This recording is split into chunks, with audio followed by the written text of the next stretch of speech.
Dans Wakfu, on tape souvent des monstres, mais parfois on a aussi envie de taper des joueurs. Et dans Wakfu, on a deux types de PVP.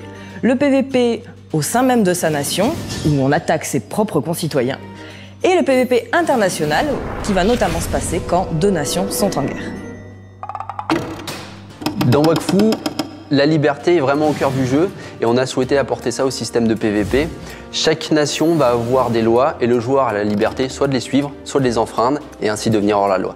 Chaque région a ses propres lois, un joueur peut décider de ne pas les respecter, auquel cas il va devenir hors la loi. À partir de ce moment-là, si jamais un autre joueur l'agresse et qu'il perd son combat, le hors-la-loi va se retrouver directement en prison. Le joueur a deux possibilités, soit il purge sa peine en attendant un certain laps de temps, soit il crée des limes et s'échappe dans la nature, auquel cas il aura ses habits de bagnard pendant un certain temps.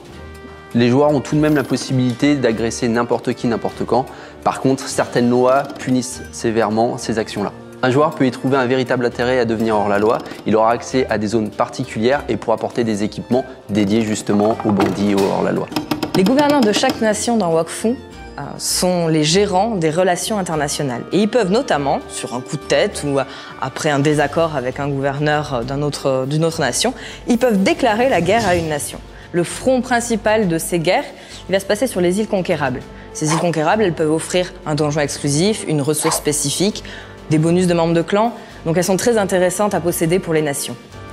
Et donc sur ce front, on va notamment pouvoir aller attaquer le membre de clan qui contrôle l'île afin d'en prendre possession.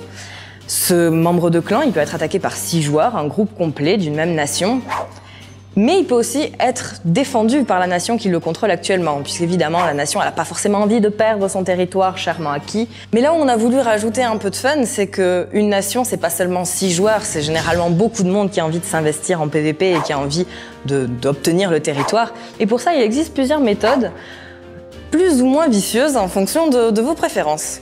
Le PVP dans Wakfu, on l'a voulu accessible à tous.